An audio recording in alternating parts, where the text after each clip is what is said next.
goats. Probably. Is that are they in Finland? I don't know. I'm gonna say there's at least 4 goats in Finland. Yeah, it's at least. At least 4 goats.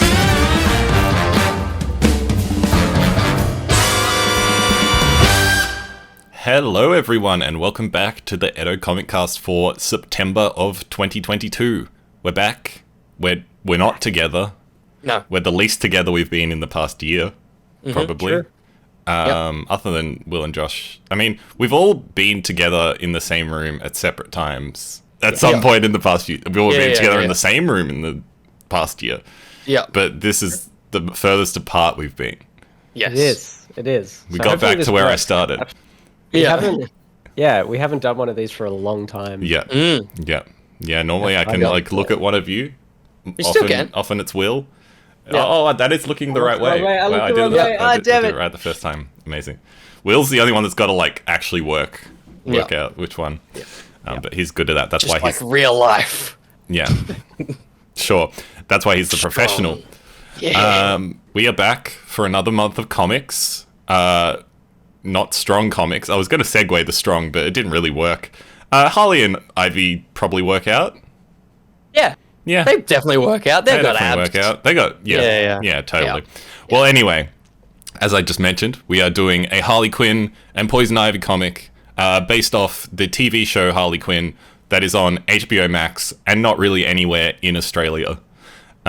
Season 3 is currently ongoing, but how you get that is a whole shebang. Yep. It's not easy. Yeah.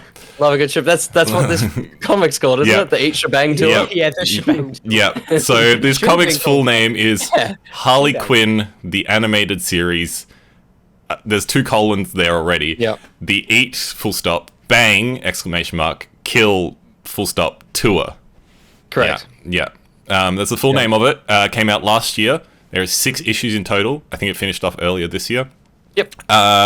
And yeah, it's basically, its intention was to fill the gap between seasons 2 and 3 of the Harley Quinn animated show, because it took them ages to make it. I'm pretty sure they weren't even sure when it was going to come out. Yeah. I reckon the initial plan was for it to take longer than it actually did, and then it kind of got expedited up to this year. So yeah.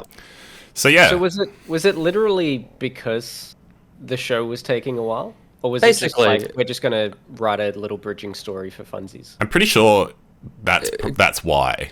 The creators literally it's taken a bit, so here's some comics. And then it spun out into multiple new comics, and now they're ongoing besides the show. Very much besides the show. Yeah, very much besides the show, because as I'm sure we'll get into a little bit, there is some diverging from canon in the show's universe in this. I haven't watched any of season 3, and for the sake of this, because season 3 is not widely available, season 2 is not even widely available, we're going to stick to just season 1 and 2 story discussion from the show, and season 3 stuff, we won't have any spoilers for that here. I'm sure we'll do a Edo podcast on it at some point. Absolutely. I think Will and I have watched the first 2. Watched the first 7? Did we? I have. Sorry. I watched the first Will's watched the first 7. Yeah, we watched a few together before you left. Yep. Watched the first 3, I think dropped at once. Yeah. Something like that. But yeah, so we'll largely be talking about the comic, but then obviously where it ties into those first couple seasons. And as I haven't even seen any of the new seasons, so I can't even tie any of it into that. So no big issue there. But yeah, without further ado, let's jump into some facts, a context corner from our friend Joshy in the Discord, who has delivered us a bunch of facts, a little bio on Harley Quinn and Ivy, our 2 main characters, as well as some details on each of our creators, which is very lovely. Joshy and I collaborated a bit to hone down the notes a little bit, so hopefully we got some good juicy content ready here. I love juicy content. Juicy content. Speaking of juicy, that's not the segue I want to use.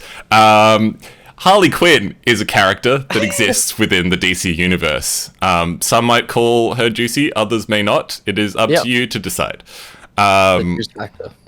Yep. Her first appearance was actually in the Batman animated series show. Her first appearance was in September of 1992. Oh, that's just got Harley Quinn there. There you go. That's her. Yeah, her first appearance was in the TV show, right in the early 90s, and she didn't appear in a comic until Harley Quinn one-shot in October of 1999. Wow. So she existed within the TV canon for quite a while before she came into comics. Long before the MCUification of if it exists in the MCU, we'll put it in comics tomorrow. Yeah, totally. Yeah. Yeah, so she was created as a comic relief henchwoman for the supervillain the Joker, obviously. There's an interesting fact on kind of who she was inspired by. So the original voice for Harley was Arlene Sorkin. So she was a regular on the soap opera Days of Our Lives. She played the show's comic relief, Calliope Jones. I think I pronounced that right. But Sorkin was also a skilled and experienced comedy writer. So when she went to a screening of The Princess Bride, an idea struck her, why not do a fairy tale dream sequence on Days? The producers liked the idea and basically aired an episode in which her character acts as a court jester, roller skating into a throne room and doing some hackneyed gags for a royal family. On Days of Our Lives. Yeah, this is on Days of Our Lives. Amazing. So Paul Dini, one of the creators of Harley Quinn and who worked on the animated show, and Sorkin were college friends. So one day she gave him a VHS tape of her favorite Days of Our Lives moments, including that particular jester bit. Apparently he didn't look at it for years, but in mid-1991, Dini was sick as a dog and popped the tape into his VCR. He was just a budding television writer at the time, just starting on Batman the Animated Series.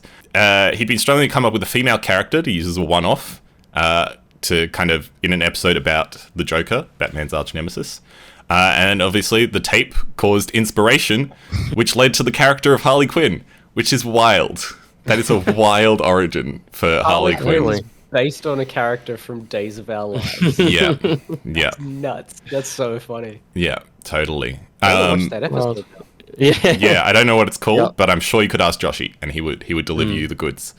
Yeah, in one way or another. So Quinn's origin story is obviously her full name is Dr. Harleen Quinzel. She was a former psychiatrist at Gotham City's Arkham Asylum, and then she fell in love with the Joker, decided to take on the name Harley Quinn, and eventually became his accomplice and lover. Obviously the name Harley Quinn based on the word harlequin, which is from like 16th century theatre, going back all that far. And the reason she kind of links up with Poison Ivy and why they've become arguably DC's most popular pairing these days, she, in those earlier comics, was often the de facto person Harley Quinn turned to when hitting rough patches with the Joker. And then eventually over time, they'd already, they had a few out of continuity moments where they were romantically involved and kissed. And then they didn't have their first in-continuity kiss until 2017's Harley Quinn number 25. And then this show kind of catapulted them into romance stardom, let's say. Yeah. That's wild that it took that long for like an in-timeline moment. Totally. Outside of some one-shots. That's nuts. Totally. Tara Strong is the most prolific voice actor of Harley Quinn.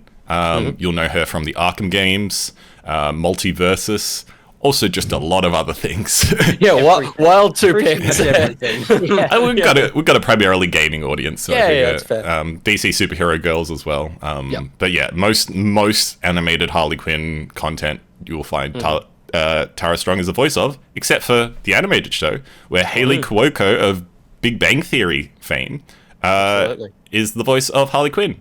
Apparently, and this is a very interesting fact, she is the second Big Bang actress to voice Harley Quinn, after Melissa Rauch, Bernadette from Big Bang Theory in the animated film Batman and Harley Quinn, where apparently Harley and Nightwing shag. I still remember when Kaylee Cuoco was cast, and I think Josh and I, we must have talked about it. And we were like, I think the headlines were like Big Bang Star. And we're like, oh, cool, she's doing another one that Melissa Rauch is like the ongoing voice. And then it's like, what the fuck happened? Cool. For the other blonde. I will say, Haley Cuoco does a fantastic job and is like a voice of Harley Quinn to me. She has a distinct, different voice, I would say, from Tara Strong, but they both have equal part in my mind of these are the voices of Harley Quinn. Totally. Moving to Poison Ivy for a second, she first appeared in 1966, so that's 26 years before Harley Quinn in a Batman comic. And her original origins and stories were kind of a little bit muddled. And then DC did one of their Crisis on Infinite Earths. Don't know which one of them it was. And then her origins were basically completely revised in Secret Origins, which was written by Neil Gaiman. So He loves a vine. yeah, he does. It's true. Poison Ivy's real name in this new origin is Dr. Pamela Lillian Eiley, PhD, a Gotham City botanist. So 2 doctors made for each other. It's amazing. Yeah. She grew up wealthy with very emotionally distant parents, or in this particular comic, flat-out abusive parents. And later studies advanced botanical biochemistry at a university under Dr. Jason Woodrue. She was a shy girl who was easily seduced by her professor, and so her professor, being an asshole, decided to inject Eiley with poisons and toxins as an experiment, causing her transformation. Over the years, she developed plant-like superpowers, the most noticeable being a lethal toxin in her lips. She's literally able to kill people with a kiss, and is able to control plants at her will. She can also use pheromones to seduce people.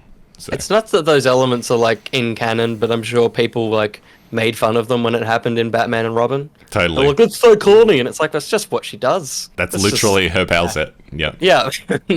Her motivations range from either starting a life of crime to get sufficient funds to find a location to just be alone with her plants, or being a full-on eco-terrorist.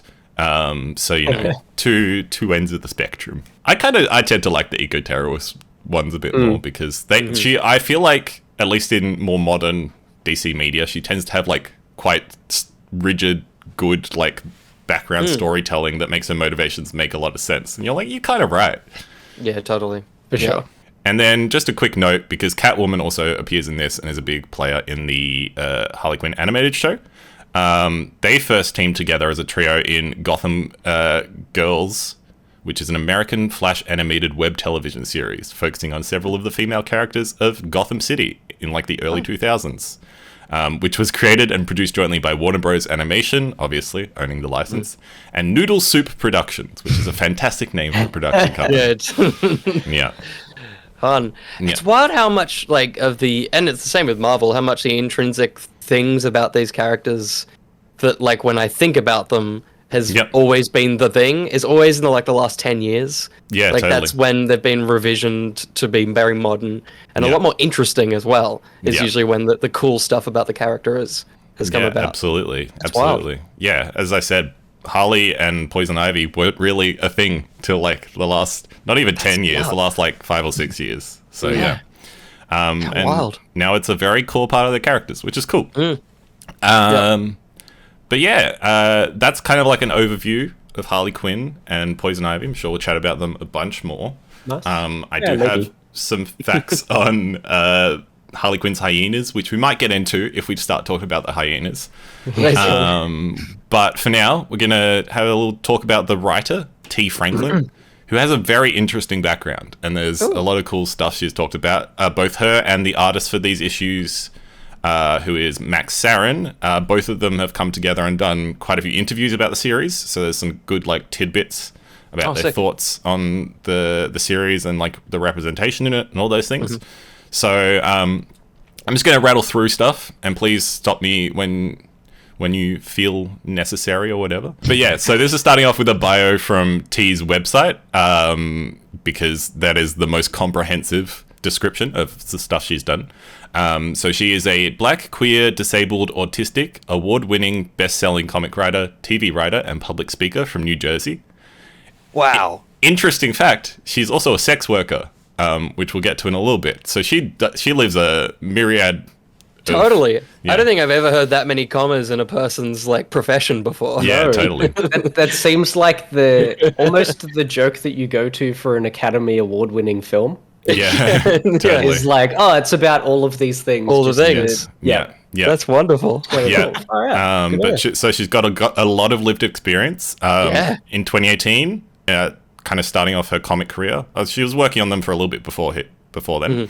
But in 2018, she became the first black, queer, disabled woman writer with a series published by Image Comics, one of the more prevalent creator-owned comic publishers.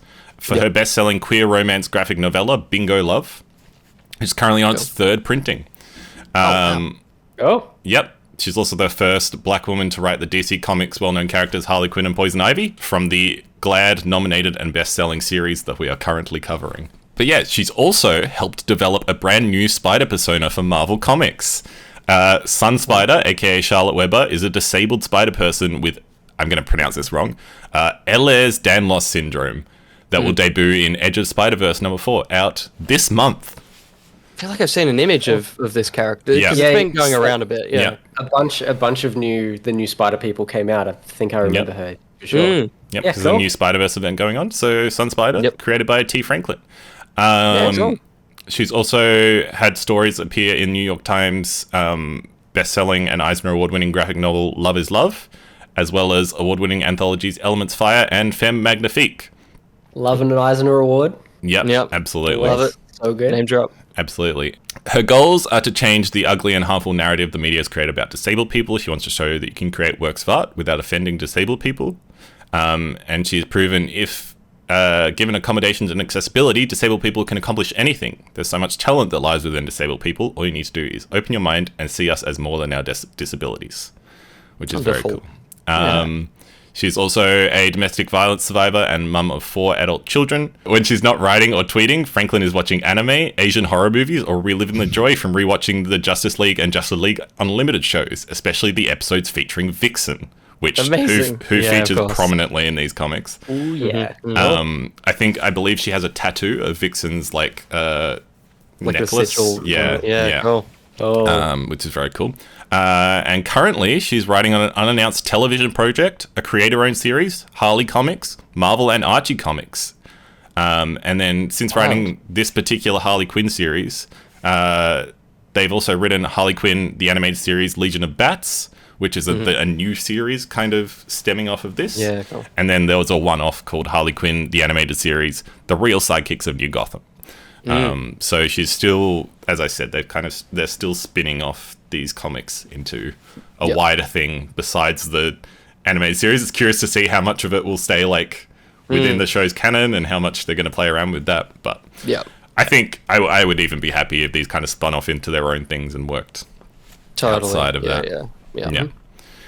Side universes. It's wild that they grabbed her to do this, considering the show has writers. I know they're busy writing the show, but it is wild that someone who hasn't grappled Harley Quinn or the universe prior to this also done an incredible job to capture the tone and everything. But it is such a funny thing. I always find it interesting when there's the easy option of just the writers. Just grab one of them to get it. But it's cool they got someone that's a different voice. Totally, a different voice brings her own expertise and, as I said, lived experience to the comics, and kind of creates the animated series itself is very good for representation, but it brings in another level of diversity and stuff into the stories that are getting told, which is good. Yeah, I think the writing of the relationships in this, no spoilers on the show, but is far better than I agree.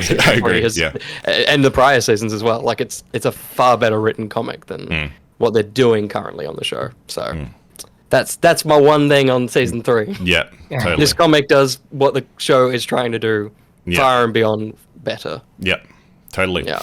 A few more things on T. Franklin. She has used mobility aids since a 2014 car accident, which has impacted the way she writes comics.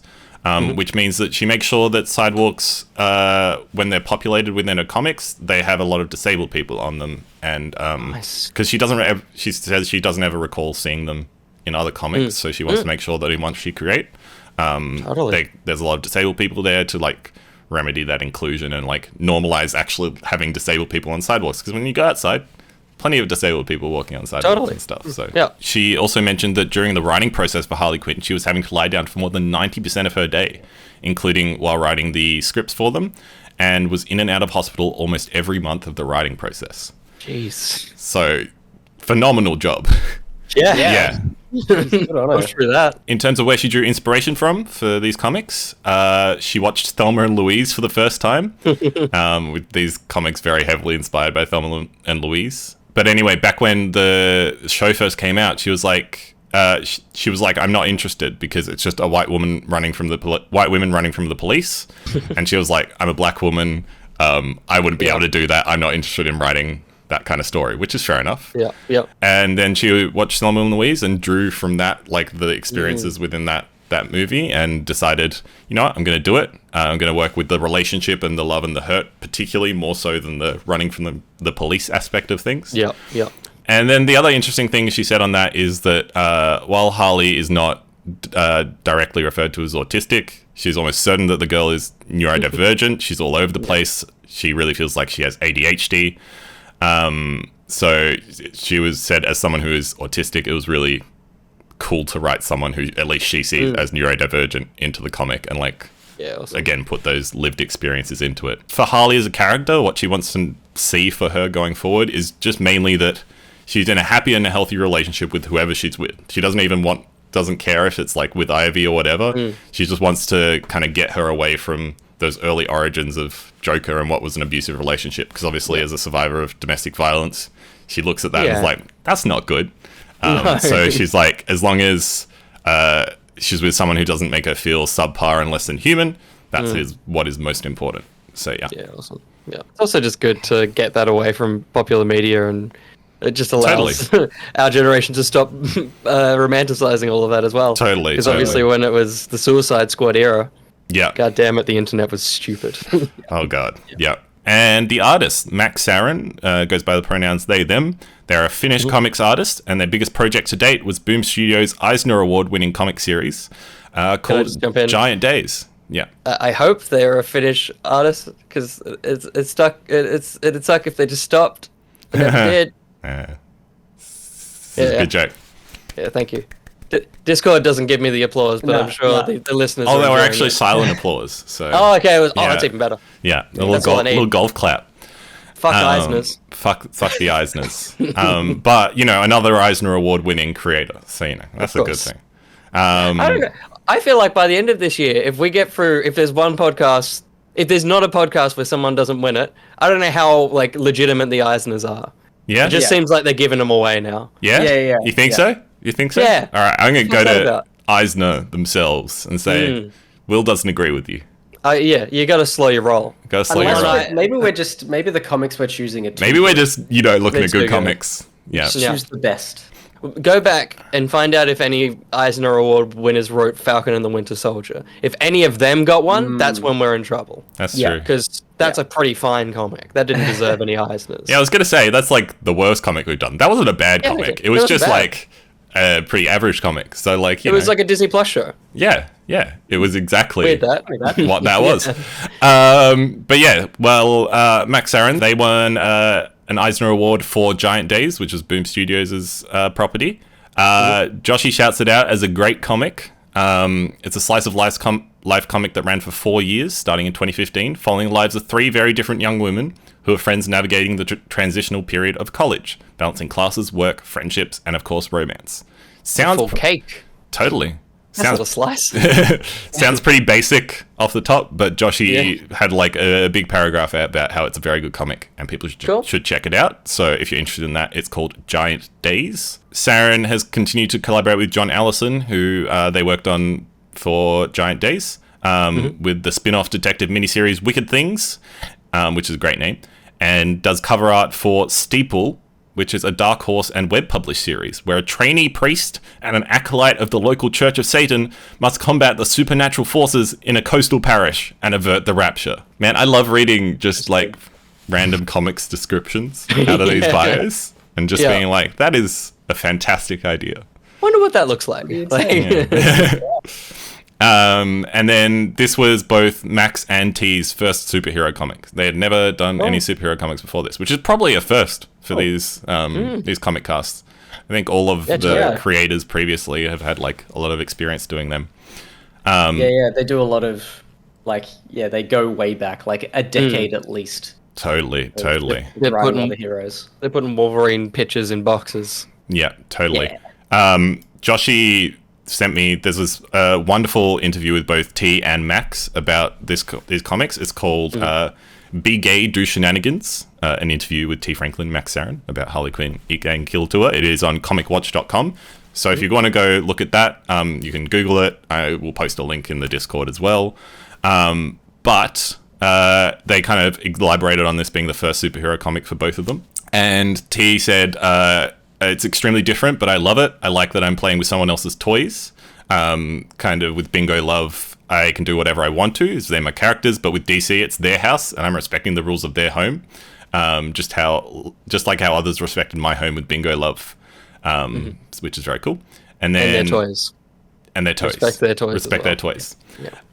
And then Max Sarin said, I think the biggest difference doing this type of comics is that I get to say boom, kabow, room, room, and pew, pew a lot more due to all the action, which is fantastic. With Harley and Ivy, I was at first worried, but after watching the show, I got to know them better. I like drawing other people's characters. And then as for doing superhero comics, when I was contacted by DC and asked to do the project, I felt like a kid in a cardboard box being asked to drive in a Formula One race. And now I'm pushing onward in the track amongst the speeding cars, enjoying the heck out of it. It's a good analogy.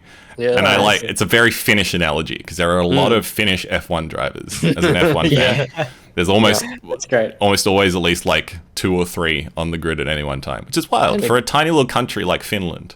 Yeah. And again, if they didn't, then it'd be a bad race. He's done it. It keeps giving. He's done it, everyone. Just a bit about living in Finland from Max Sarin, where you finish things famously. My grandmother had a huge pile of comics for my brother, who was 5 years older than me. So when I went to visit her, I read through them over and over again. They were mainly old Tarzan and Phantom comics, but there was also Alice in Wonderland. And then apparently a lot of their comic upbringing was influenced by their older brother. He got himself Amazing Spider-Mans and G.I. Joes and some naughty comics that were geared towards adults. Ooh. Of course I read through all of them and then some more. And then some more. That's a fantastic quote. Yeah. And then, on living in Finland, they said, I think living in Finland has impacted me as much as it has impacted other Finnish artists. There is this sort of dark yet silly humor that binds us together. There's also the nature. If I could do any comics I wanted, I would be doing stories about spirits in the woods and such. You know, old folk ghost stories with a modern twist, which is like a nice goats little goats. Probably. Is that are they in Finland? I don't know. That's all folk toys. It's always goats. It's always goats. And sheep. Yeah. I'm gonna say there's at least 4 goats in Finland. Yeah, it's at least. At least 4 goats. I love the idea that living in Finland affects people. Yeah. Like the phrasing that they used. Yeah, totally. As a person who grew up in Finland, it affected me like it does most people that live here. Yeah. It's like, wow. Totally. That's such a strong word to use. Yeah. Affects. Affected me. I was never the same. Yeah. And then the last little note on Max Sarin is they've also mentioned in other interviews that they realize they love doing comics that can make people laugh. While there's some really great dark comics out there, clearly some that they had read at much too young an age, it's not their creative preference. So they tend to go for the more lighthearted stuff. Yeah, which is kind of, it's always interesting to hear a little bit more about like what artists kind of gravitate towards and stuff. And then finally, the colorist for these issues is Marissa Louise. She's worked in the industry for over a decade on a mix of IP for DC and also work for Image IPs such as Fair Lady and Grumble. That was your stomach this morning, Ben. That was my stomach this morning. No one's going to understand that reference, but Will and I will. Yeah. Marissa also used to give instructional seminars on how to do artwork, so there's a prolific amount of content on YouTube and podcasts about her process. So if you want to go have a look for them, they're out there on the YouTubes. I think Joshy linked a couple of them in the Discord as well. A little bit about her daily process, because it's kind of interesting to hear about colorists and stuff and what they do. So she aims to be at her desk by 11 a.m, which is, a reasonable starting time. Good sleep in there. At which point she's scheduling her day, answering emails, a little social media, downloading flats, or uploading pages to the Flatter. You may ask, what are flats? Yeah, I was about to. Josh may ask. I did. Flats are digital art. It is a digital art method where an opaque layer or layers of color are applied as an initial color pass on an image or a comic. So basically, it's no shading. It's like doing the layers within like a Photoshop or Clip Studio Art, and just no shading or anything. Flat. Yes. Hard colors. Yeah, cool. Hard colors. So it's a pretty common process in colorist work, and before they get into the shading and rendering later on. She then starts coloring between noon and 2 p.m. Her goal is to color until 8 p.m, but sometimes needs to go to 10 p.m. or 2 a.m. Oh. Yeah. Those now are that jumps. Yeah. The 11 doesn't actually sound as nice when you go Yeah, to no. 2 a.m. Yeah, no. It's I'm like, maybe start at 9. yeah. But yeah, her working order is Alright. either flatting or downloading flats, then she preps the pages for color corrections, then does the corrections, and then does rendering. She finds this working order gives her a chance to think about how the page is set up and create a plan for how she wants to tackle it. And in terms of working with teams, according to Louise, each creative team is slightly different, but a colorist is like a support character. So she doesn't want to be at the front getting praise. She just wants to support her team and make the best thing they can make. So sometimes she will have a vision that she wants to put into the comic and they're okay with that. And sometimes it will be the other creatives that come to her with a vision and she's trying to portray that within the coloring. So it seems like it's a profession where you have to be very adaptable to things. And then she likens coloring to doing the stage lighting for comics, which is a nice kind of allegory for it. I think that works well. Yeah, totally. It'd be flat without it. It would. It would just be the flats. It'd just be the flats. Yeah. And then one final fact on her before we jump into the issues. They have a ballet bar for stretching in her office. Interesting. Yeah. Cool. Very cool. All right. Now, Oh, let's move swiftly on. moving swiftly on. That was really cool though to actually hear like the process. I like it. Yeah. Totally. Yeah. Totally. That's sick. That's why, I like these little tidbits about the different creatives and how they kind of work through their days or work through creating a particular comic. Trying to include more of them in the future. But for now, let's jump into the comics themselves.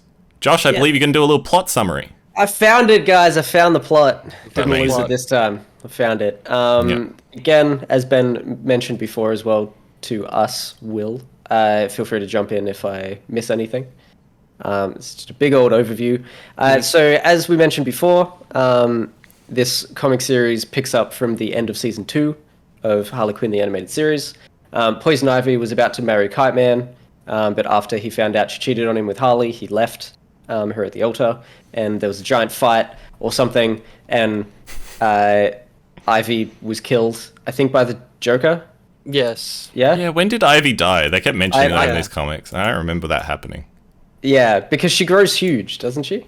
Well, There's a point where she grows, and then I was writing this, I was trying to remember as well. Because I think But then- she grows huge, dies, and then there's another thing where she comes back to life and she's got a cool costume, and that's where the Joker's involved. I think the Joker shoots her there, and also Joker brings her back to the power plant where Ace Right. Chemicals happened, and she Okay. falls into the chemicals, which brings her back to life, or something weird. Right.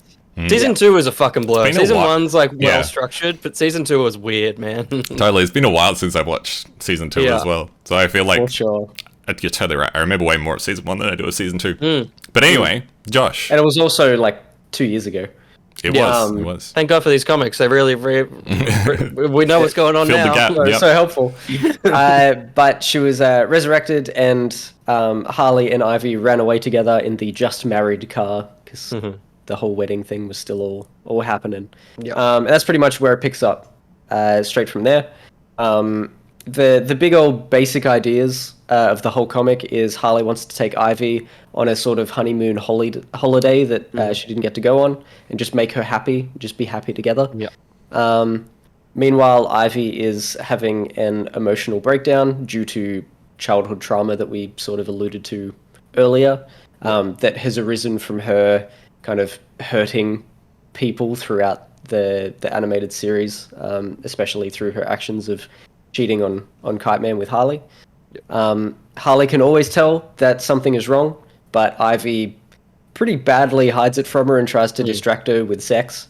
If Harley ever tries to bring it up and try and find out. Some fantastic Tries to find innuendo in this Yeah. in this entire run. They're just so creative with it. The two of them basically road trip across America, or at least through a few states and cities through America, getting into trouble in nearly every single issue, just in a different way, until probably about halfway, a big bad kind of turns up in Memphis. Yep. Big bad Smell, if you will. Mephitic, Rather character that I believe was created for this. Yep. Probably. Yep, it's an entirely new character. I kept reading it as Mephisto. Yeah, yeah. Which wasn't confusing at all. Ivy and Harley see this on the news, and Ivy feels bad for the people of Memphis, where Mephitic has turned up, and wants to help as a way to kind of make herself feel better about all the people that she's hurt in the past. And Mephitic end up kidnapping Harley later, but we'll get to that soon. And Ivy ends up saving her with the help of Vixen after Vixen's disabled girlfriend convinces her to. Yep. Which is a very fun little interaction. Totally. Yeah. Yeah, very good. Harley, before she gets kidnapped, she storms out on Ivy for hurting her due to this trauma too many times and not allowing Harley in to help or to discuss it, and just trying to hide it and trying to distract her in other ways. So Harley goes to a strip club, and then that's where she gets kidnapped. Yep. When Ivy turns up to the strip club, she has her biggest breakdown yet when she finds out that Harley's been kidnapped. And when this happens, Harleen turns up, Harleen Quinzel, a semi-imaginary version of Harley Quinn that's kind of just in their mind and has come up multiple times. I couldn't remember. Was this just a device used in this comic series, or was that in the show as popped well? up a few times in the show. Yeah. Okay. Because I was like... Mostly only in Harley's head. Ivy's never had it before. Yeah.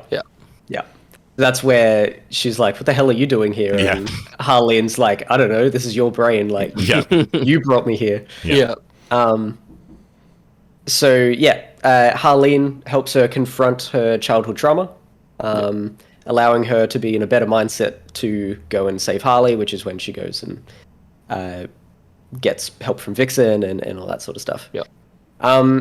That's basically it, other than an ongoing funny little thing throughout the series where Commissioner Gordon is just hell-bent on trying to stop them due to some events towards the end of season 2 of the show. No matter what the cost, people are potentially dying at him, blowing up buildings and stuff, just trying to take down Harley Quinn and Ivy. All to essentially just gain acceptance from the mayor and get the key to the city, and to kind of, be a big shot in Gotham. And he chases them across all 6 issues, narrowly avoiding, narrowly missing them at every corner. And every encounter. That's basically the whole series. I feel like that covers most of it. Totally. There's a bunch of events along the way, but that's just them getting into trouble and then getting out of it by the end of the series. It's a pretty short and succinct story, I would say. But a good self-contained one that definitely you could believe happened between 2 seasons of a TV show. Except maybe not again. I'm sure we'll chat about that in the future. But just before we jump into any specifics, what are you guys' general thoughts on the run? I think it's good. I wish they'd stuck to the adventure of a week. Because I think that as soon as it slowed down at the end, it's like it lost all momentum of kind of the joy of a unique thing. But I also only think they nailed 3 issues. I think 3. I don't know. Whatever issue where they're at a dinner was the point at which I was like, what's the plan here? The dinner, when they go and have a nice meal and Hush is there, that whole issue is horrendous. I think it's a bizarre choice. It's not something she does in the show. They kind of talk to camera, let's go back. And it's also, there's a moment in that comic where it comes back only to go away again. And it's like, that whole comic really broke the momentum of it. And then the last 3 are just that kind of story with Stinky Man. But I think I like it for the writing of the characters. I think it's solid. I think they're written differently to the show. I can't hear them in the way that I would hear like Yuri's Spider-Man if it was a Marvel Spider-Man comic. It's like they feel like reading a Harley Quinn comic, less so. But the only character that I can hear is Jim Gordon. He's perfectly written from comic to from show to comic and Batman. Sharp, quick lines and Batman. Like the one page he's on, there is a fantastic panel, which is Batman appears at Catwoman's apartment and there's a little bit of like, oh, ooh. And then Catwoman's like, I'm just gonna leave, and Batman stays there and is just staring, and the context box for Batman, which is normally very wordy, has a lot of stuff in it, just says damn.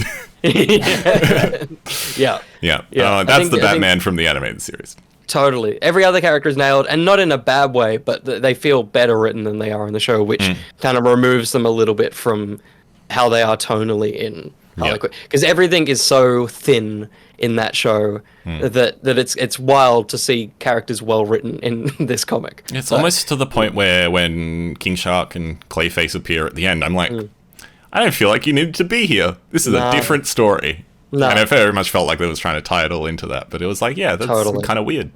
Yeah. It definitely functions better when it acts as its own thing, which is unsurprising. That's how a lot of comic adaptations and tie-ins work. Generally, the further removed from the thing, the better. So, yeah. I'm glad you said those things because I am on the same page as well. Reading this, it took me a little bit to try and get into it because I went in so strongly just being like, animated series. Like, I watched this recently, like, I know this.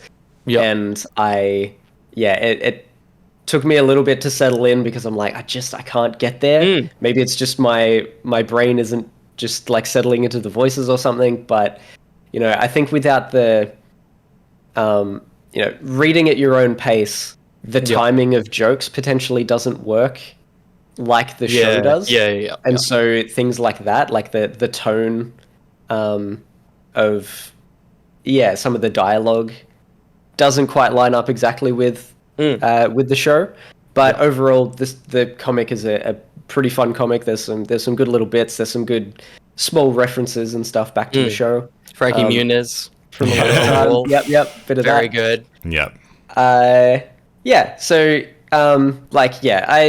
I don't think I really like settled into this super strong. I'm not sure if I fully loved it, but it was a fun little jaunt.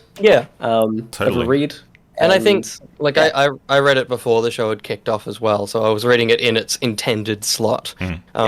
And I think it being removed really, it doesn't really feel like a fun get ready for the show. It's just like, oh, that's a fun read. I'm not any more hyped to watch an episode than I was before reading this comic, but it's interesting. It almost doesn't serve as like a method to drive hype for the show, but almost more as like a vehicle to tell stories of these characters within the world that's been created for the show. So it's not actually feels like it's promoting the show in any way. It's more just like, oh, we've created this cool backstory for Harley and Ivy that we don't really have anywhere else yet. So let's write it within that universe. Which they created the best version of the DC universe for this show. Totally. So like, well, might as well use it. It's like a really interesting approach to it. I think it paid off. My thoughts in general. I read this initially, the first 4 issues, when pretty soon after they came out, and then never got around to reading the final 2 until today. And because I was so far removed from the TV show, not even thinking about it, it had been so long since I watched it. I think any expectations of what the TV show was, apart from the general humor and the general vibes of the world, weren't sitting with me. So I had very little expectation of what I was coming into. I didn't have Kaylee Cuoco's voice in my head, or any of that kind of stuff. And I think that really helped because I think this is a really good, succinct 6-issue run that kind of almost doesn't tell. I like the monster of the week thing they're kind of going for, or villain of the week, story of the week initially. But in the end, actually, I think focusing on one kind of core story plot point allows them to tell a really wholesome story about 2 queer people, their first initial days in love or whatever. And I think that's cool, and we need to hear more stories like that, because we only really get stories of straight people in kind of those environments, and the difficulties that you kind of come across not being a straight person with those kind of relationships. And I think that's very well written into here. And I really like also how wholesome Ivy and Harley's relationship is in this. I think that's easily one of the strongest suits, because I think again, to speak to queer issues, so often it's like tragic queer stories are a thing that happens in media, and like there is a reason for that. There is a long history of like queer people kind of being a minority and being shoved into the background, and often that tragedy is kind of portrayed in when queer people make art. But it's really nice to kind of take that different approach with this and just see two people very much in love, having their issues, but the issues not being based around them being queer people. And I think that's really an important part of these comics. And also, just dives into interesting questions about like mental health and like relationships and all that kind of stuff. I think, it doesn't necessarily achieve what I was expecting it to, which was basically act as a promo for the show, but what it achieves, what it seems like they're actually intending to, which is to just tell a really good Harley and Ivy story. Harvey and Ivy. Ivy. Ivy. Written by like queer people and like with those that kind of flavor added into the show, which into the show's characters, which you kind of mentioned, Will. It's like it's a much less of a surface level look at the characters than the show is. It's really diving kind of like deeper into their psyches and stuff. I mean, one of the issues is literally diving into Ivy's psyche. There's a fantastic panel of that as well. We'll talk about like favorite panels and pages and stuff. This wasn't mine, but of Ivy in the bath, kind of like sinking into blackness and into her memories, which I thought was very, very good. Yeah. That's one of the ones I noted as well. I loved that panel. Totally. But yeah, those are my general thoughts. I don't know. Do you guys have any specific moments you want to shout out? I have a couple of just like little things throughout this series. I think there's one panel which I'll leave for favorite panels, which that's what I've got. But the other ones that I noticed, there's a couple of panels of Harley Quinn making toast. I'm sure Ben will hopefully show these will all go up on the screen. Making toast for Ivy, and Livewire turns up and starts just eating the toast straight away. And there's just this speech bubble from Harley, which is just a piece of toast with like almost a stop sign sort of like circle with a line through it over the top, and then it just plastered over the top of that just says "not yours." That's her speech bubble, is basically her saying that toast isn't yours, but it's an image kind of thing. Like it's a very clever, funny. That entire interaction between them while she's like kind of hungover, like trying to make breakfast and is just not really taking in the whole conversation is very good. So I really liked that. And then the other cool thing that I found, I don't know much about her, but Zatanna, is that how you say her name? Zatanna? I haven't, we've mentioned this quite a bit. We don't read much DC, but I haven't really seen her much before, other than, I don't know, I've just seen pictures around, usually fan art probably. And her spells are what she actually wants the spell to do written backwards, so the words written backwards. So the first one that comes up is after Vixen uses a skunk ability. She uses abilities of animals, basically, so she can just summon an animal's ability and then use it. That seems to be her power from what I can tell. Again, haven't read much Vixen, but that's what I picked up from there. But Zatanna, a witch of sorts, she just uses magic.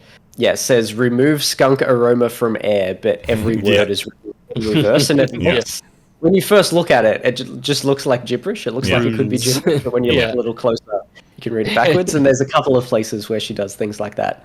I like that. I thought that was kind of fun and creative.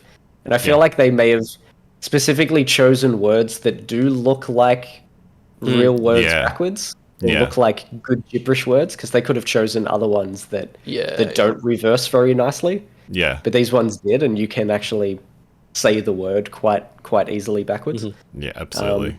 I like bringing Zatanna in, and Vixen and Cyborg to a lesser extent being kind of like slightly more obscure DC characters. I know they've been in like plenty of stuff, but like just having them play around with those kind of lesser known characters within the DC universe is very fun, and like again, it's what the show does so well as well. Kite Man, just Yeah.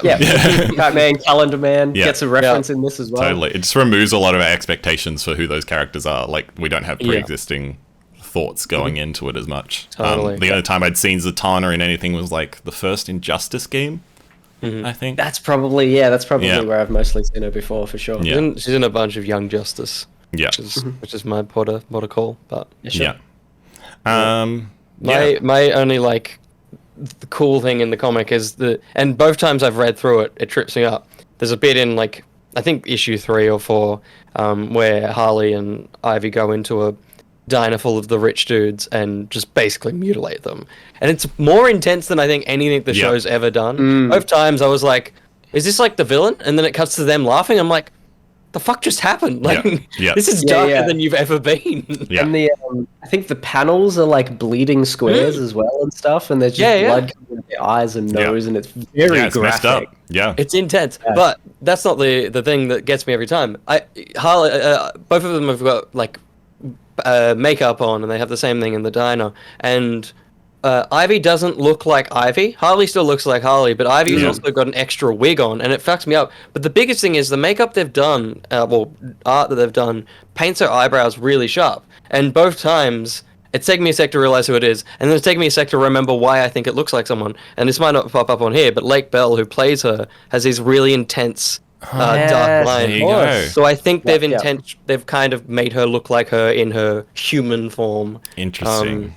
Unintentionally, but yeah, I think they're in issue 3 or 4, Ben, if you... Yeah, totally. Yeah, I think... Yeah, I can see it here. Yeah. There you go. Yeah, like, it's just distinctly... That particular panel is intense. She has a very, that's like, not Poison Ivy. Yeah. Yeah. So I think they've done a little thing there to reference Lake Bell, the voice actress from the show, which is fun. I have a few little bits and pieces. The Batman damn thing is very funny. It's very funny.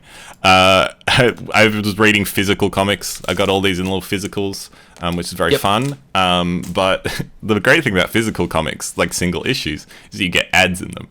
And at the end of issue 2, it might have been in other issues, but I saw it at the end of issue 2. There was an ad for the DC fandom, which we recently just found is dead. R.I.P. DC fandom. Rip the dome. Yeah. Rip the dome. Rip the dome. I literally have that written in my notes. Rip the dome. Oh, good. Yeah. Rip the dome. There was an ad for a young kids comic in this as well that I couldn't help but laugh, but it was which one was it?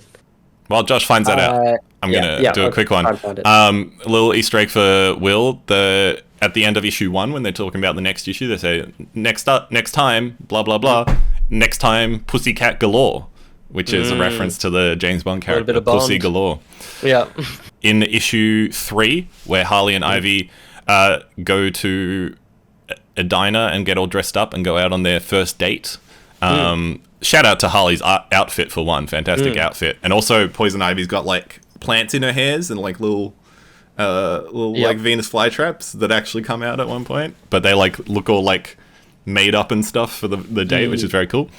But in that issue, Joshy pointed out that there is a reference to the boyfriend looking behind meme in it. I'll put it up on the screen for everyone, but it's basically Harley and Ivy walking in and the boyfriend just going like this. Oh yeah, I think I remember that. Yeah, which is fantastic. Cool. Yeah. Awesome. But yeah, a little bit of extra context on that is that apparently T, the writer, puts a lot of memes in her scripts when she's trying to explain how she feels. Because she's like, I'm a very animated person. I talk with my hands, my face, or my body language. So when I'm writing, I can't really do that. So I put in memes instead. So that when they go to the other creatives, they can kind of like understand what she was trying to feel, which I think is a very funny, very millennial, but also very cool way of like doing that. This is the ad that made me laugh. Batman, Robin, and Howard. Amazing. And the tagline at the top is, "Has the boy wonder met his match?" And it's Robin and some other kid at school, Assumedly looking at each other. Assumedly Howard. Match. Yeah. So good. I loved seeing that, especially in the middle of such an adult set of comic books. Totally. Yeah. And it's advertised for kids. Yeah. It is wild that this isn't under. It isn't. No, it's not under Black Label because there's so many fucks in this. It's not under Black Label, and it doesn't have the little like. Oh, does it have parental No, it says No, ages 17 no. plus in like really small print. Like It does right too. down Oh, yeah, there. true. Yeah, You're yeah. not going to see that. But anyway, yeah, it's Yeah. like, but it's not very obvious. No, not at all. And like, if you look at the covers, I mean, they are like straddling each other on the front cover of issue 1. But That's true. But if you're a parent, you might look at it and go, "Oh, this is just a little bit saucy, but it's not too bad. Yeah, yeah. Might buy it for my kid." Yep. Take it home to your kid, and your kid is forever scarred. Yeah. By not much except that one scene with the four heads. Yeah, yeah, yeah. That's Yeah. pretty scarring. The fucks and shits, whatever, but that bit in particular. Everyone shits. Everyone shits, exactly. There's a couple other little notes in issue 4 and in future issues. Livewire keeps referring to whenever she's doing stuff with Harley and Poison Ivy as Girls' Night Out, which was the name of the team up in Batman the Animated Series when those 3 characters teamed up. So it's always in little italics. She keeps being like, "Oh, it's a Girls' Night Out," which is very Good. cool. Nice.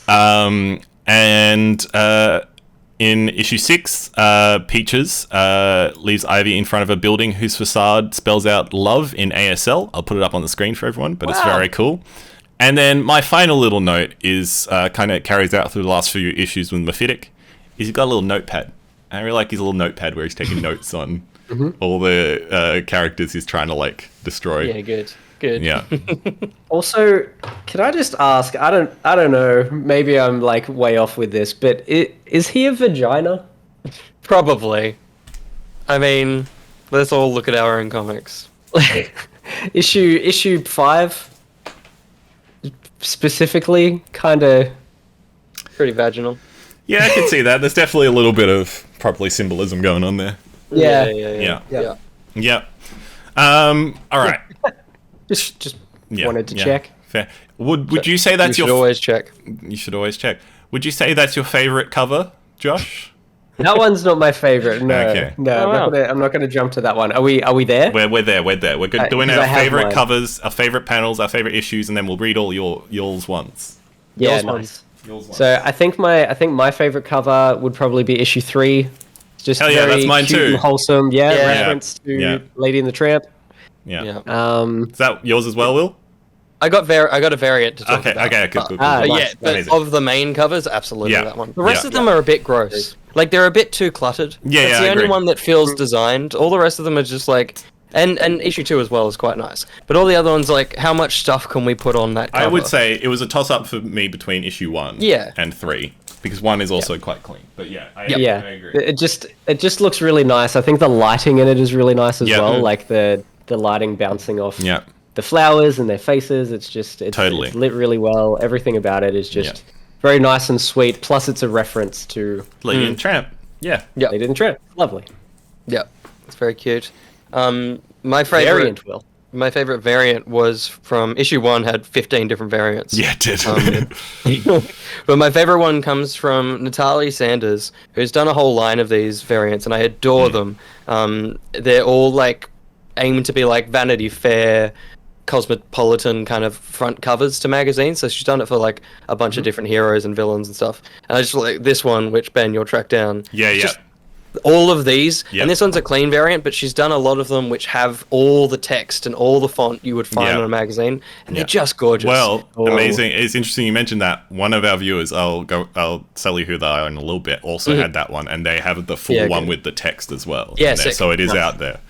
Yep. But yeah, that is a very cool cover. I agree. yeah. Yeah, I didn't cool. even. I looked at it and I was like, "That's a comic cover." Person. Yeah. Yeah. It's Totally. ridiculous. And also being a female artist as well, they don't, because I adore the brilliant cover variants that a lot of the dudes draw, but they have only seen one woman in their life, Yeah. so every single face is the same. Whereas having a female artist on this at least allows for all the faces to look like a different person, which Totally. is wonderful in comics. Yeah, I agree. Great when people are aware that there's not just one face. J. Scott Campbell.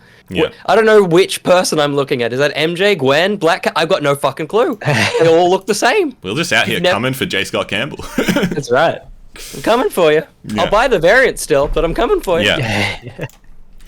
Yeah, very cool, very cool. Well, I think, do we have favorite panels as well, or just do we? What did I can't remember exactly what I You asked, said but panel or spread. panel or spread? Yes. Yeah. Yeah. I'll just keep going from me. My one's very quick. It's not very interesting. I think it's from issue 2, and it's a Jim Gordon one. It's this one. Yeah. Which it just his gleeful face, and it just says, "Wish Barb could see me now, she'd love me again." Totally. It's like he would be saying that. I can hear him. I love how depressing he is as a character. He's such a shit person. Yeah. I just love that. That like rereading it this afternoon, I was like, "Fuck, that's great." I totally Such agree. a great He's captured so well in this comic. He's like definitely the most spot on of all of them. Initially, I couldn't hear it. Yeah. I think issue 1 I couldn't hear, or like part of issue 1 I couldn't hear it, when he seemed like quite a strong character and he seemed like he knew what he was doing. But then he got looser he quickly as time devolves. went on, and I'm like, there he is. He keeps coming for what's the one female officer? Fuck. Oh, yeah. Whatever it is, because there's a line, I think, basically just after that panel where he goes, "Come on, guys," and the one female officer, and it's like, fucking hell. Yeah. Yeah. I adore it. I love it. My favorite is from issue 3, when they are in the restaurant, all done up, and at the start of the page, Harley is talking to someone called JT, who she's met there, who comes back a little bit later, pretty irrelevantly, really. That was a weird callback.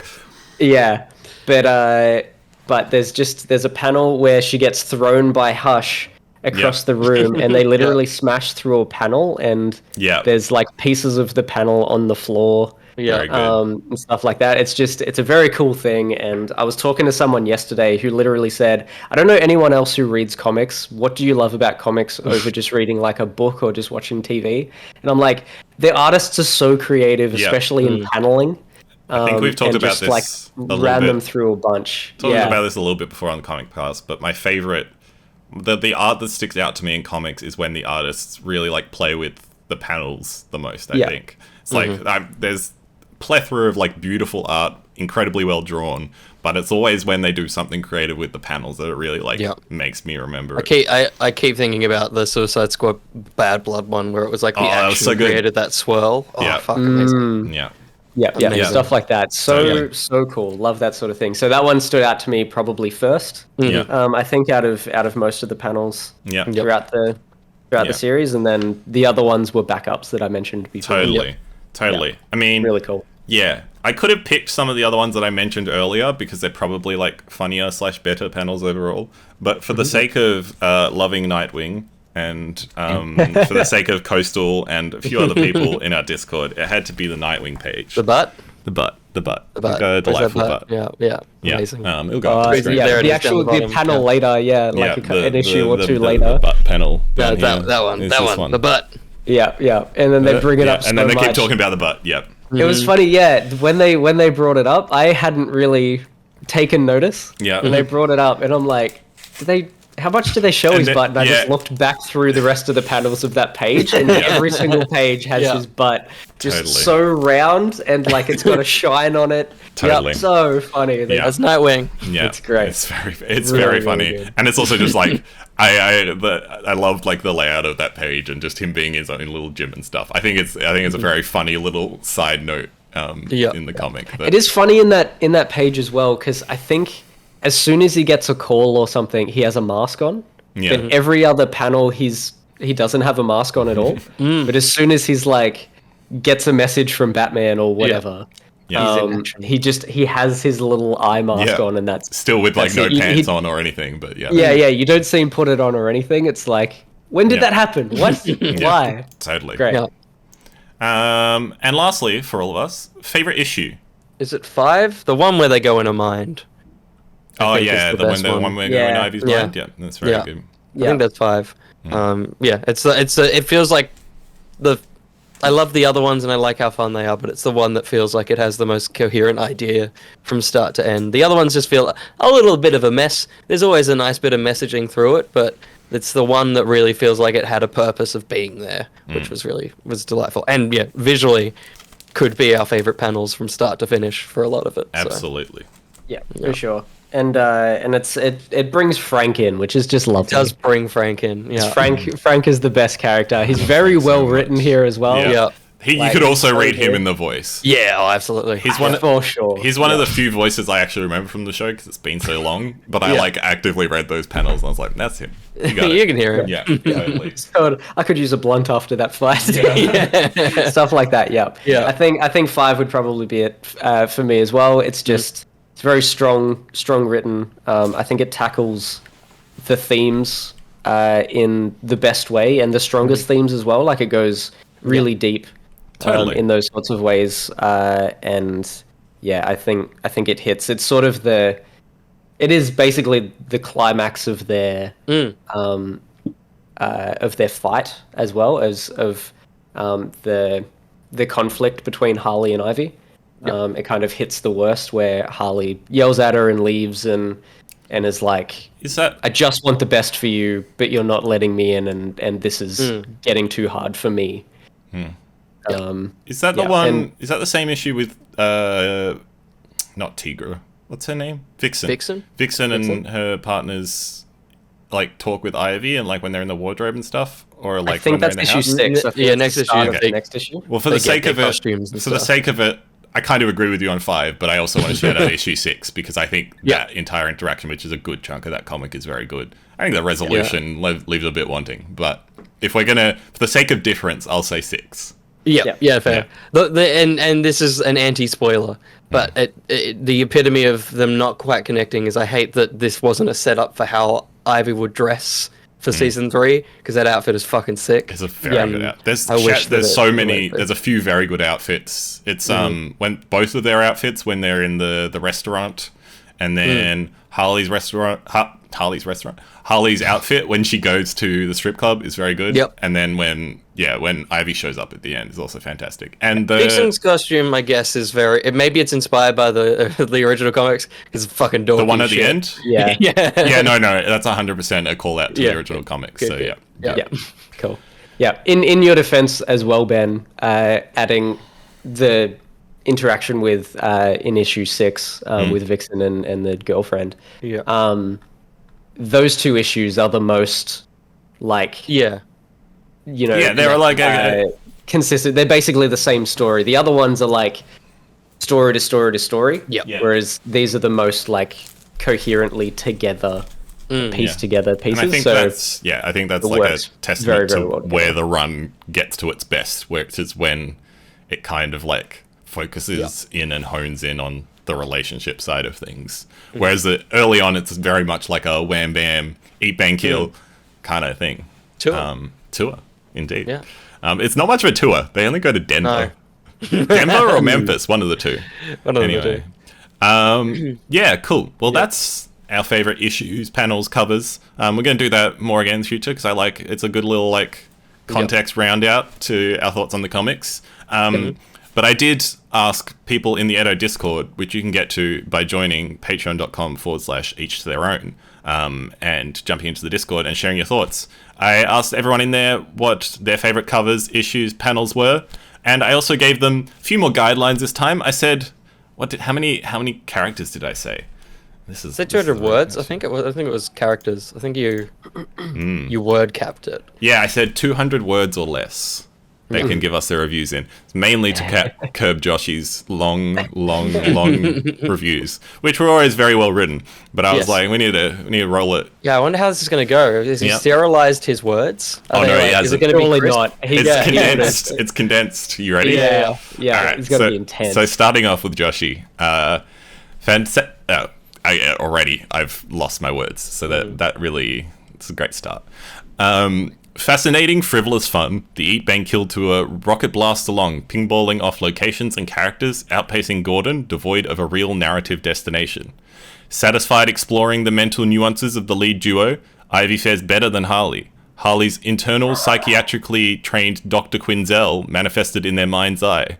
A curious, compelling concept capitalizing on her past, her bifurcated selves provides a unique delivery vessel for internal dialogue if utilized to explore Harley's psyche, but after a single panel is unceremoniously abandoned, bizarrely reallocated to Ivy's brain in later issues. Okay, here's the thing, Joshy.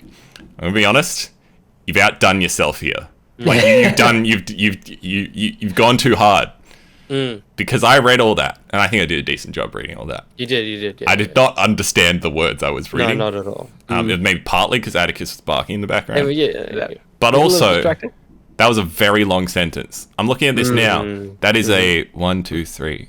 It's about a 6-line sentence. Ooh. Cut that sentence in half. Got to deduct marks there. Deduct to the box. Yeah. Again, the 200-word limit needs a bit of work. We need to condense, but also uncondense. Yeah. Structure. Yeah, totally. He's condensed 6 paragraphs into a sentence. Yeah. That's the trouble. It's as dense and wonderful as his usual things, but it's just, you can't do it. That's not how words work. Much. Yeah. So this has become Josh's English lesson. He doesn't need help with the words, just the structure.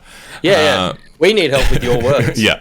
You don't need help. Anyway, to continue, he says, Ivy's PTSD from dying at her lover's hands, combined with the traumatic past and unprocessed prior relationship baggage, is elegantly explored across the miniseries. Now, that's a good sentence. That's nice. That's a good sentence.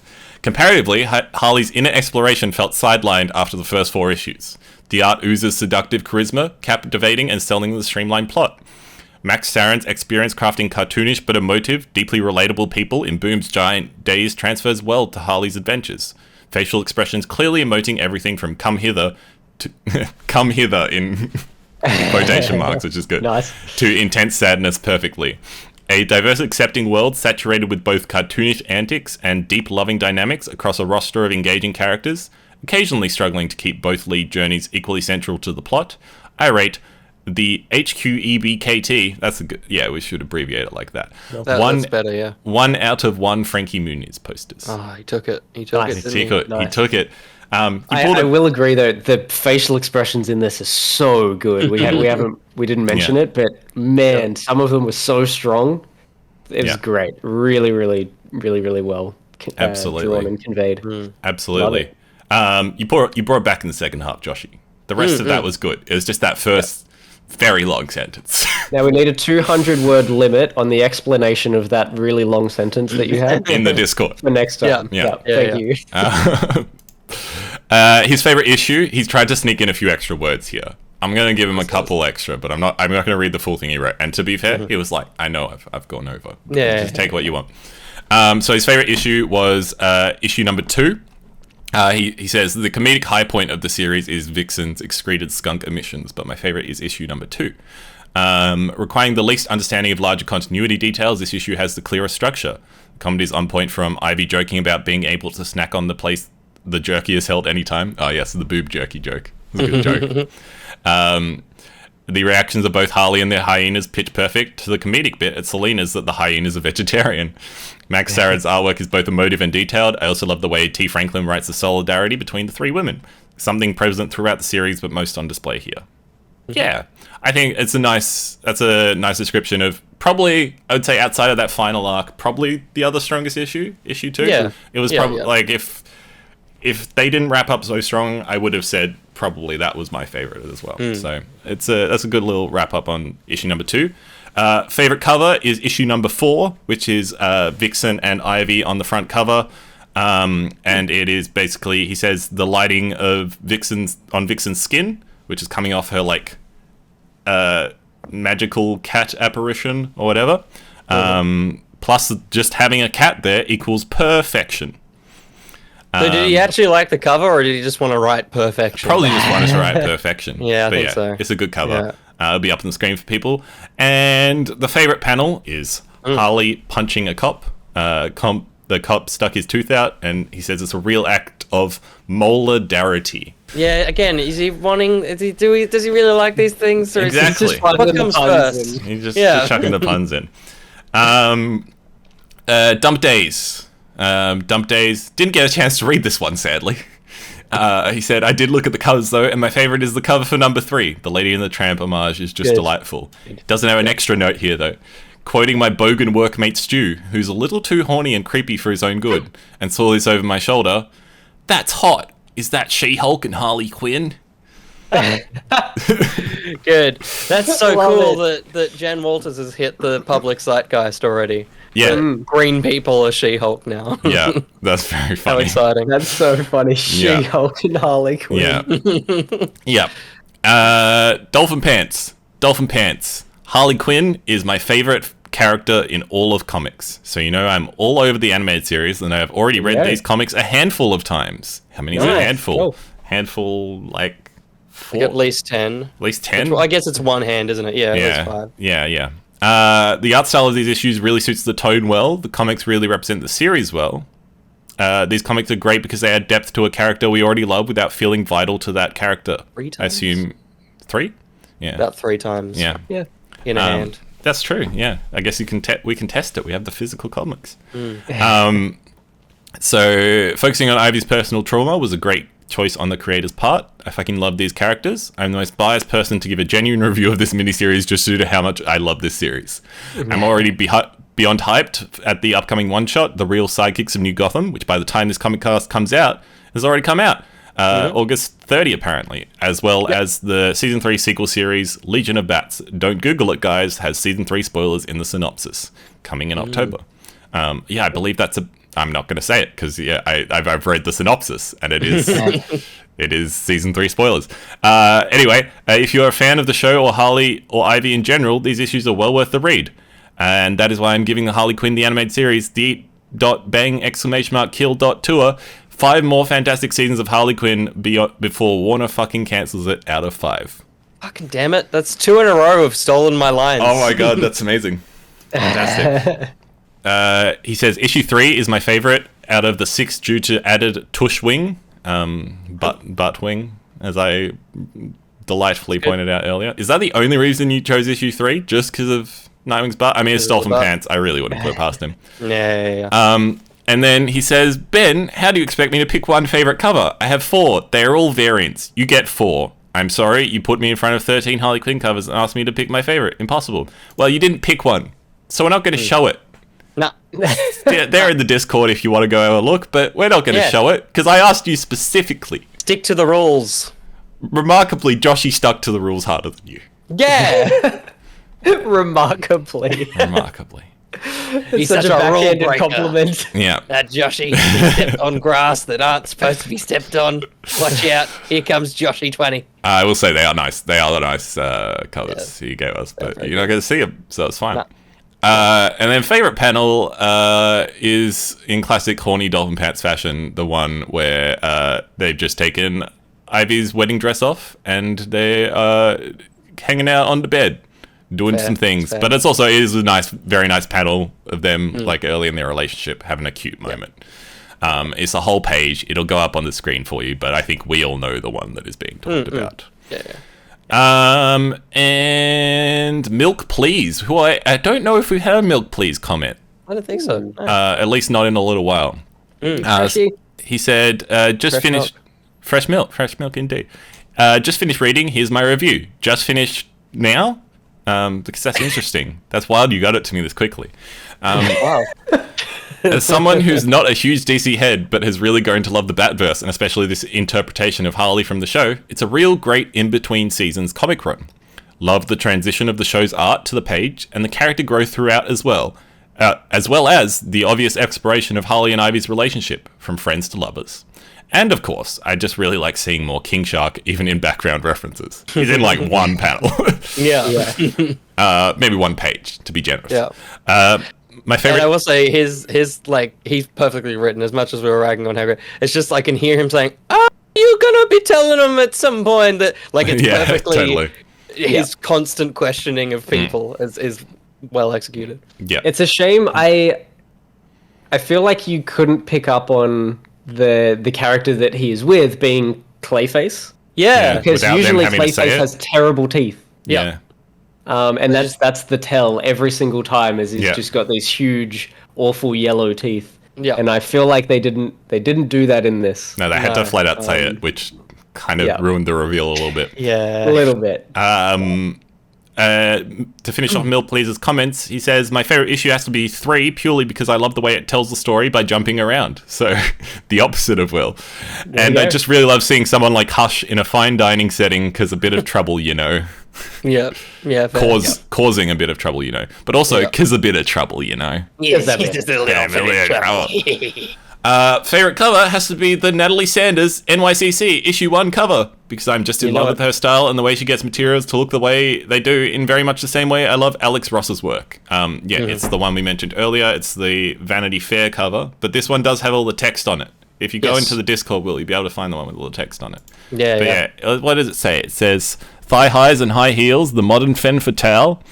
Red or black? Yes. Or red and black? Yes. It's a bit small. I can't read it. Yeah, Pilates fashion. Position yourself. Look good.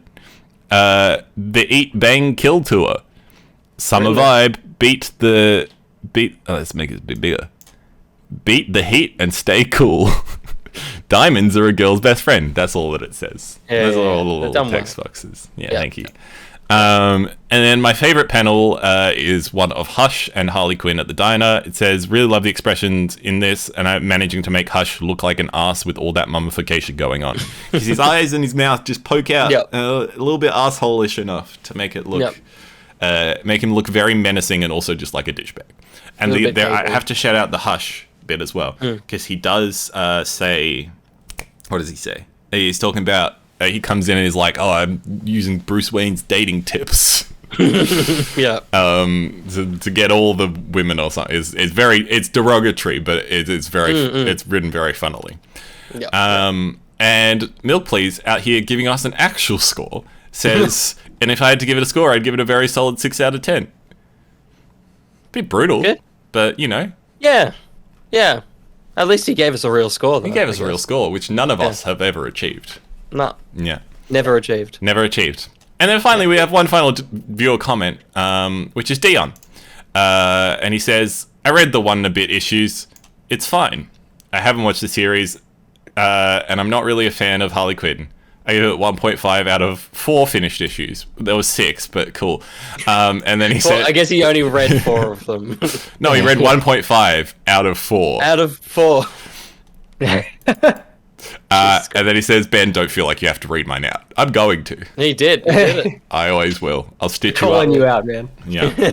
My favorite part is the Dion reviews. I don't care what he writes. It's always very good. Yeah. Exactly. I couldn't deprive these guys of the Dion reviews. No. Yeah. Always short and succinct in some way. Yeah.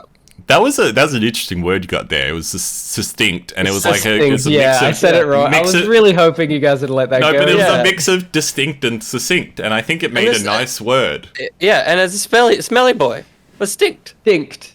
He distinct. Succinct? Distinct. Wow, we're really going down a rabbit hole here. Let's wrap this up nice and quick before we go too far down the rabbit hole into Alice in Wonderland. Because that's what happens. Is that rabbit hole? That is rabbit hole, and that's the next comic. We're going down another rabbit hole. Alice Through the Looking Glass. Yeah. The comic adaptation. Of the Johnny Depp film. Oh, not the Johnny Depp film. Oh, dear. Yeah. Oh, it's a dinosaur. She's fighting a dinosaur with it. We've fallen down the rabbit hole, Ben. We really did actually go down the rabbit hole. Many, many, many ways. Anyway, next month is one of many months. Next month is, in fact, October. And in the month of October, there is a game finally coming out called Gotham Knights. Will the game be good? Perhaps. Jury's out. We'll find out on that. Doesn't matter for the comic cast, because we're doing an absolute banger. A certified banger. It is one I've read. It is one of the most well-renowned Batman comics. Batman Court of Owls. The trade paperback is collected called The Court of Owls. But if you're not reading by the trade paperback, it is Batman... the run started in 2011, and it's issues 1 to 7, written by Scott Snyder. Fantastic run of Batman comics. I'm very excited to finally read it. I've literally been waiting for Gotham Knights to come out so we could do this comic cast. I think we all have been. I started reading it when they announced the game. Yeah. And then when I went, oh crap, we're going to be doing this for comic cast. Yeah. I didn't think it was going to be in 2 years. Totally. It wasn't meant to be. Totally. Yeah. So no matter how good or bad or middling Gotham Knights is, at least you'll know you get to read a good comic with us over the month of October. Very excited to hear all of your thoughts on that. Very excited to chat about that next month. But for now, it's time for us to say goodbye. It's time for us to give a rating. A rating? Oh, we haven't even given it a rating. Oh my god, I forgot. But it's okay because sometimes, and it's usually when I don't have one, you forget, and I'm like, fuck yeah. But this time I'm like, it's all right. I'll doom myself. You thought about And it. now you've had to come up with 3, Will. I also just tried This to. is my third one. I So just why don't tried you to take spin it? in my chair, and I was too close, and so. Yeah, it was a good spin. Yeah. Yeah. Anyway, Will, Will, would you you like go to give your first. rating? I'm giving it 1 cheek out of 2 Nightwing cheeks. Oh damn, that's pretty Damn good. it, that was mine. I was going to say 2 out of 3 Nightwing cheeks. Ah, fuck Just to yeah. really confuse everyone. Yeah, that's fucking stupid though, Josh. I'm giving it. It's dumb. Uh, But you would have thought about that for so long. I took 10 minutes and I came up with 2 because that's how many cheeks. 2 cheeks. I'm gonna give it Bang, three. bang. 3 fantastic Harley Quinn outfits out of 2 or 3 great Ivy ones. I can't really remember. Yeah, we should have yeah. finished it when you said it. Yeah. Anyway, Yeah. should have finished it. I'll go back to my 2 out of 3 still, but it's 2 out of 3 action shots or action poses of Harley Quinn doing a cartwheel. Pretty She good. does that so many times in this comic. Does she? Always a cartwheel, That's and the it's only always part I a- remember. Yeah. No, there's like 2 or 3 of them. Oh, one where there's she 2 or does it- 3. Yeah. Yeah, they're amazing. There's a few of them, but there's one where she does it onto a bed to straddle Ivy. Oh, Yeah, he does. in Yeah, one that's of the in, early that's in issues the and Page stuff. Dolphin Pants. Yeah. Yeah, like, okay, so cool. there you Yeah, go. yeah. Favorite. So yeah, she does it. There's a whole bunch of Harley Quinn cartwheels, and it's always like 1 panel, but 3 poses, I think, generally. So 2 out of 3 of those poses. There you 2 out go. of 3. Josh I'm had gonna to change really. mine to 2 out of 4 potential Nightwing butts because when he shows it, it's a mirror. So I just had to rectify that. Yeah. Oh, is it only in the mirror? That's disappointing. Yeah. Well, I just rectify that. Like, whilst Josh numerically outweighed the amount of cheeks, I decided to take it 1 step further and add an additional cheek Okay. just to be cheeky. Wow. I've been banned. I've been cheeky. Insane. Josh, you got to say your name. Ah, I've been Josh. Good.